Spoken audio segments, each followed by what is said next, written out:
like with the rock and whatnot.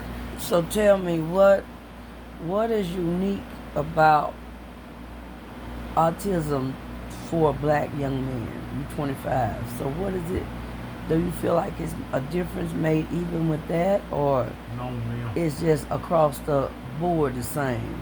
I don't know, So you don't know what racism is as far as black and white with autism.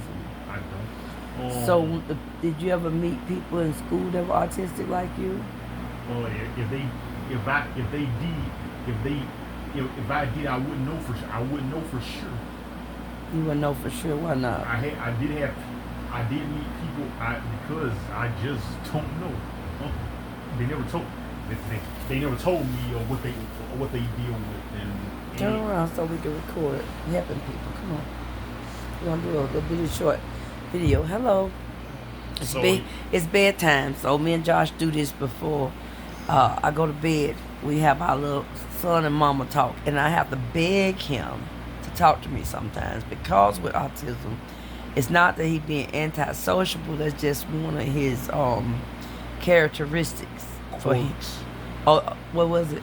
Quirks. He says quirks. I don't talk if I'm not interested in talking. So I was watching Mama D and Shay and Bria, and I've been so inspired by this lady. I don't know if we'll ever meet, but I just want to tell her thank you. I was reading some negative comments about her and her daughters, and they were saying that she's exploiting her kids. I showed Josh the video. Was it today? It was this afternoon. Do you feel like the mom, Aunt D, is exploiting her children? I don't think she is. I think she just wants someone to see the reality of what it's like living with autistic children. Right. And so I think Bria is in her early 20s, and Shay was, I think she said that she was 30. But I wanted to share Joshua. I think we have a few videos where we're doing Bible study, but the parents with children with disabilities is difficult for them as well, especially when Josh was born with autism. I had Dr. Duggar, who's located in Ocean Springs, Mississippi. And had it not been for that man, I wouldn't even know what was going on. I just knew as a mother that he was not, his development wasn't like it was with Jasmine and Jennifer, my oldest two daughters. And I kept noticing things, even by the age of 6 months. I said, something is off. And they had said that when I was pregnant with Josh, that he may have been Down syndrome. But working in the mental health since 1990, I couldn't remember any of the characteristics I was seeing with those children. I worked with those with Down syndrome. They were quadriplegics, epileptic. Some of them had severe mental illness, but I don't remember working with directly labeled autistic individual. So when Dr. Duggar met Josh, he had just turned, I think, a little bit over a year old.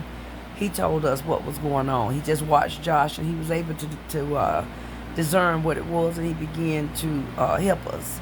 So other than him, I didn't have a support system. So watching Aunt D and her two daughters is like this late in life. Josh is 25.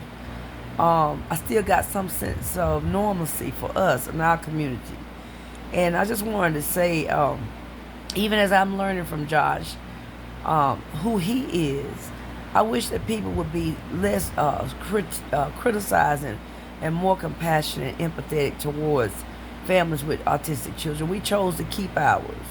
And you know history, if you do, they just put all types of children into these asylums because they didn't want to deal with it. It was a taboo in the communities, white, black, across the board. Most black people couldn't afford to put their kids in asylums, so they had to suffer it. And a lot of them beat those children because they didn't know how to deal with it. A lot of them locked them away, whatever. But I chose to keep Josh. She chose to keep her two daughters. And as Josh was explaining me, I asked him a little bit about autism for him. And he was saying that people think because he don't want to hold a conversation for an hour that he's basically being antisociable, and a lot of people say selfish. But that's their world. And the only way to walk harmoniously with him is to understand his world. Because I said to him earlier, I was in the kitchen cooking, I said, I want you to talk to me. I said, I feel bad when you don't talk to me. And he didn't respond. He still was typing on his computer. And then I said, that's wrong. because I don't understand. I need to understand. I even told my mom I want attention too. He wants attention too, so his attention is about what he wants. Like he has a monitor down there. He had even hooked it up. Now, mind you, he has three computers, two laptops, a desktop. And he chose for asked what he wanted. He said a monitor, so he got the monitor still in the box. Actually, What's that thing? Actually, 3 laptops. He got 3 laptops and a desktop. And what was your daddy bought you before he passed? A microwave. He got him the most expensive microwave. And what's that thing down there you ain't never opened out the box that flies around? A drone. He has a brand new drone. It's almost 2 years old. And he has yet to open it and play with it. So, I don't know what attention he needs, but I try to give him his attention. You know, as I get older, I'm 57 now.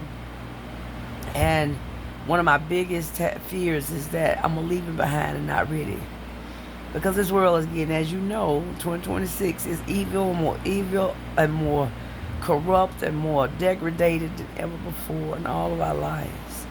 And what's going to happen to our community of babies like this? So my goal is to help him to navigate and become the best version of himself that he can become. Notice I said the best version of himself. So anyway, that's the end of our little conversation. And if he will, I would like to start recording him and blogging him that he can meet people and maybe even some parents we can help. Sometimes we might do our Bible study. Sometimes we just might do like we did tonight. Just have a normal conversation about us. So anyway, y'all have a blessed night. I hope your tomorrow is even better than it was today. God bless you. Bye-bye.